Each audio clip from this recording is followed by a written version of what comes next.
Did you know a single grain ship destroyed the world's greatest empire? In 542 AD, Constantinople stood as the most powerful city on earth, jewel of Emperor Justinian's Byzantine Empire. Then a merchant vessel arrived from Egypt, carrying grain and hidden death. Fleas infected with plague had made the journey, and within days, the unthinkable began.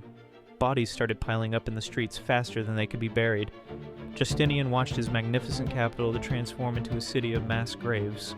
Citizens fled in terror just as the death toll climbed beyond counting. Even the emperor himself fell desperately ill, his grand plans crumbling with his health.